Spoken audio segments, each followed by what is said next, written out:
everybody, Jennifer Blevin-Smith here with Integral Clinic Solutions, and you're watching my YouTube channel, Navigating the Business of Medicine.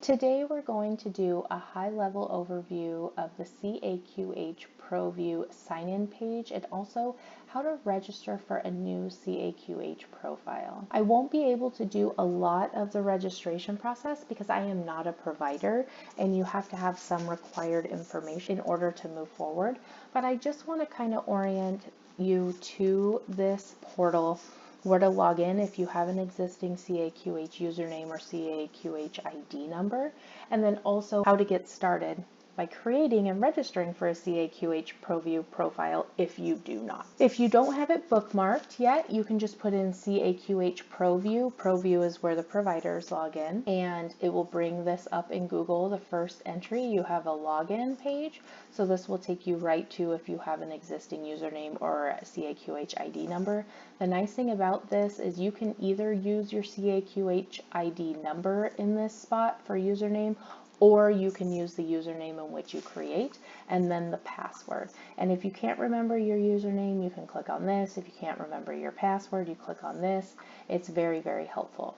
They never used to have this, or that I can remember, but there are links also. If you're a practice manager, you can click here, this hyperlink, and it will take you to the login for that.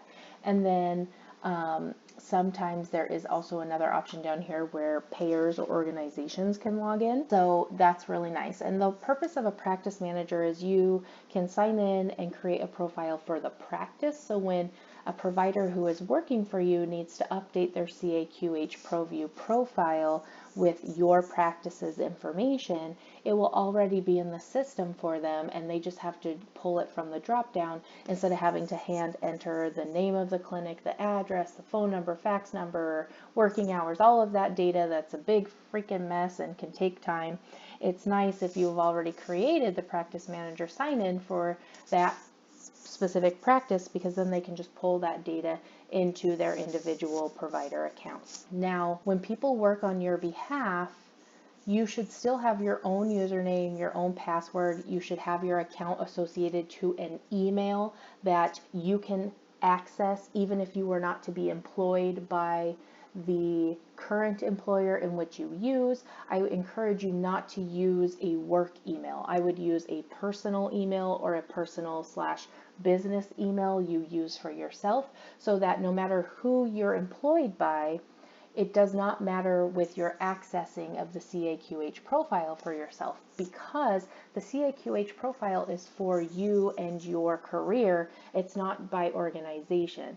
So you would hate to have an email on file that if you didn't work for them anymore and you have no access to those emails anymore, you forgot your username, forgot your password, and those emails, to restart those, figure those out, whatever, however this works, goes to an email you can't access anymore, because then you're going to have to call customer service and they're going to have to identify who you are, and it can be a long drawn out rigmarole thing, and it just makes it easier all the way around if you just use your personal email that you'll always have access to no matter where you're working.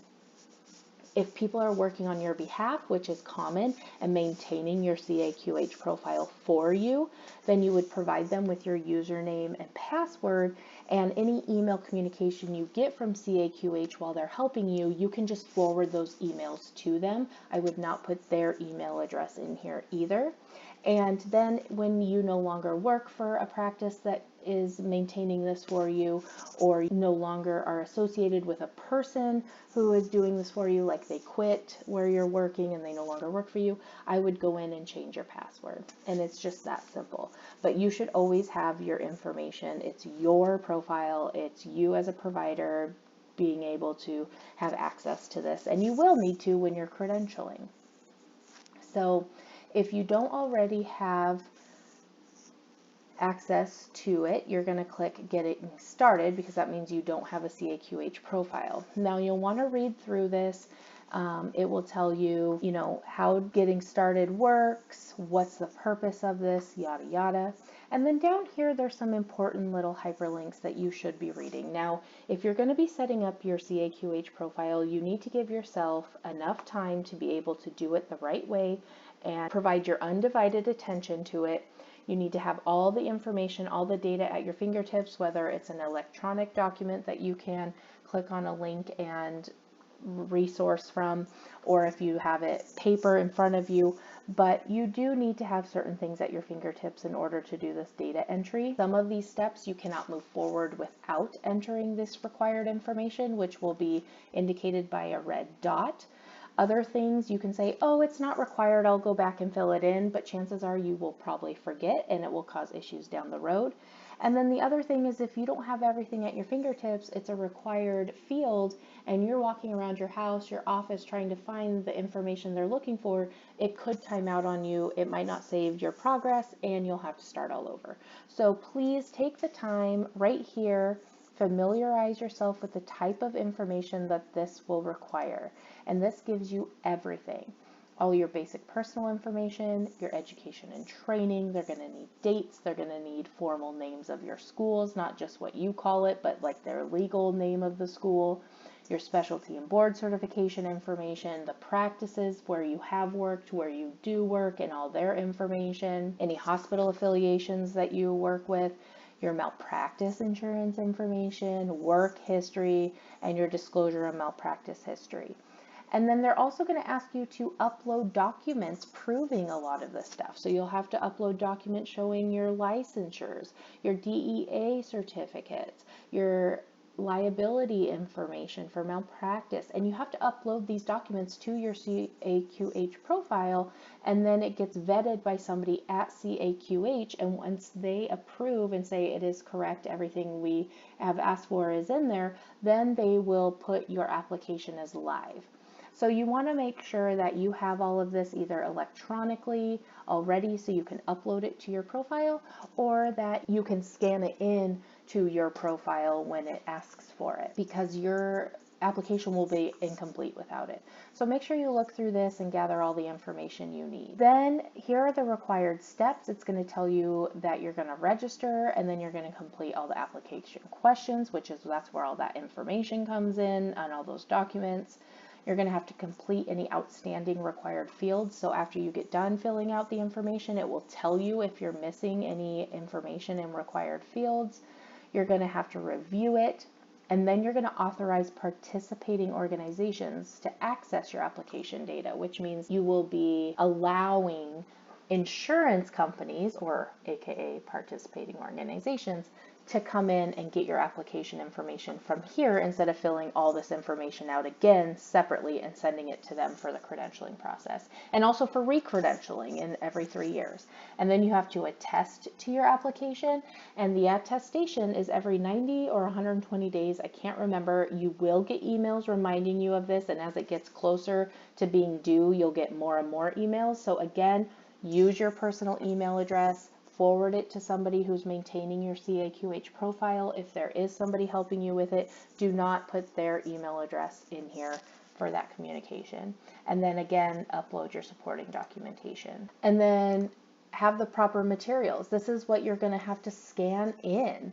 These are the things they're going to be asking for. Your IRS W-9 form. So if you are working for a clinic, a practice, and it's not yours, you're going to have to ask the office manager or someone who would be responsible for giving that information to you so that you can upload that, because that's going to be all of the tax documents for the billing and payments. Your DEA certificate, your CDS certificate, all of your state medical licenses on all the states that you are actually practicing, your UPINs, Medicare, Medicaid numbers, your PTANs, all of that documentation, and then again, your malpractice insurance policies. And then you can have your office manager, like we talked about, if they have a profile and have created one for the practice, it makes it easier when you come to that part. and it's a current or future employer that you need to add to your CAQH profile. If they've created one for the practice, you can select it from the drop down and it will populate all the information. If you already have a CAQH provider ID, you do not need to create another one. It's one for the lifetime of your career. Then you would click here, it will take you to the login page. If you're a dentist, it has a few different steps than a different provider or another provider. So you want to make sure you go here and register or sign in first before you submit a credentialing application through the CAQH.